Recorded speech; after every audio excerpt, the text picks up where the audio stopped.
So hello everyone, আসসালামু আলাইকুম। আমি আবু আহমেদ আপনাদের মধ্যে আরেকটা নতুন ভিডিও নিয়ে এসে পড়লাম। আজকে ঘুরতে এসে পড়েছি ঢাকা জিয়াউদ্দিনে। আর এই জিয়াউদ্দিনের সম্পূর্ণ ডিটেলস পেয়ে যাবেন আমার এই ভিডিওতে। তো ভিডিওটা শুরু করা যাক। এই ঢাকা জিয়াউদ্দিনের প্রথম নাম ছিল চন্দ্রিমা উদ্যান, পরে এই চন্দ্রিমা উদ্যান নাম চেঞ্জ করে হয়েছে ঢাকা জিয়াউদ্দিন। এটা ঢাকা শেরে বাংলা নগরের জাতীয় সংসদের পাশে অবস্থিত। এলাকা প্রায় 70 থেকে 74 একর জমি নিয়ে গঠিত এই জিয়াউদ্দিন। এখানে বাংলাদেশের সাবেক প্রেসিডেন্ট জিয়াউর রহমানের মাজার সমাধি রয়েছে। তিনি ছিলেন মুক্তিযোদ্ধার একজন সেক্টর কমান্ডার এবং পরবর্তীতে বাংলাদেশের রাষ্ট্রপতি। প্রথমে তার সমাধি ছিল চট্টগ্রামে, তারপর তার ঢাকায় এই উদ্যানে স্থানান্তর করা হয়েছে। আপনারা এখানে কেন ঘুরতে আসবেন? এখানে যে প্রাকৃতিক ঐতিহাসিক বিষম্য তিনটি একসাথে পাওয়া যায়। আর এখানে ফটোশুট এবং ব্লগ ভিডিও করার জন্য দারুণ একটা লোকেশন। অনেকে এখানে আসে সকালে বা বিকালে শান্ত পরিবেশ উপভোগ করতে। এখানে আছে সবুজ শ্যামল প্রাকৃতিক একটা শান্ত পরিবেশ। ঢাকা এই ঘনবসতি এলাকার মধ্যে এটি আছে একটি একমাত্র লোকেশন। সুন্দর একটা জায়গা, মনোমুগ্ধকর পরিবেশ। এখানে কিছু আকর্ষণীয় দিক রয়েছে। এখানে আছে একটি লেক, যার উপরে সুন্দর একটা সেতু আছে। সকালের সময় অনেকে এখানে হাঁটতে, দৌড়তে বা ব্যায়াম করতে আসে। ভিতরে আছে একটি সুন্দর মসজিদ। তাই পরিবারের সাথে ঘুরতে আসার জন্য একটি জনপ্রিয় এলাকা। তবে আমি মনে করি এখানে পরিবারের আসাটা অনেক বিপজ্জনক, কারণ এখানে কবুতরের জোড়া নামক অনেক প্রেমিক প্রেমিকারা এখানে এসে বসে থাকে। তারা শুধু বসেই থাকে না, তারা একে অপরকে বাদামও খাইয়ে দেয়, আরো অনেক কিছু করে। তা না হয় নাই বললাম, আমি ক্যামেরা বন্দি করতে পারি নাই। আমার সাথে একজন স্থানীয় লোক ছিল, আমার ভাই, সে বলতেছে এগুলা ভিডিও না করি, পরে দেখলে ঝামেলা হইব। এখন ঢাকা শহরের এরকম একটা অবস্থা হয়েছে যেখানে একটু শান্ত পরিবেশ, ফ্যামিলি নিয়ে ঘোরাঘুরি করার জন্য সুন্দর একটা জায়গা থাকে, সেখানে প্রেমিক প্রেমিকার আগমন ঘটে। ফ্যামিলির সামনে যদি প্রেমিক প্রেমিকা পড়ে, ফ্যামিলিরও বিপদ, প্রেমিক প্রেমিকারও বিপদ। তাই বলি এখানে যাওয়াটাই বিপজ্জনক। তারপর আমরা এসে পড়ি সামনের দিকে সেতুটার কাছে। সেখানে এসে দিকে অনেকে ফটোশুট করতেছে,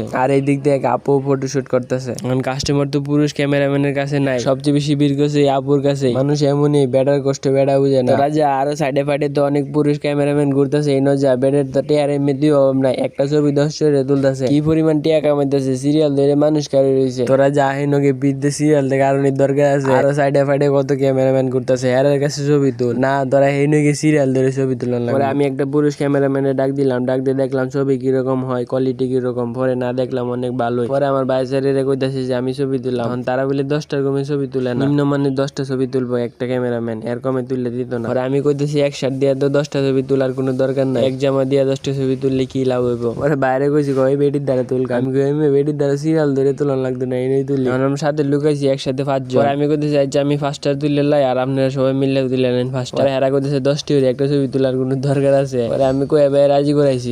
পরে বাদে হেন রাসেল ভাই একটাই তুললেছে 5টা, প্রথম তুলতে চাই না, তুলতে তুলতে একটা তুললেছে 5টা। পরে যাই হোক ছবি টবি তুলছি, আর এই ছবির কোয়ালিটি মোটামুটি ভালোই হয়েছে। ভিডিওটা অনেক বড় হয়েছে, ভিডিওটা আমি এই পর্যন্ত শেষ করে দিতাম চাইতেছি। আর আপনারা অবশ্যই একদিন জিয়াউদ্দিন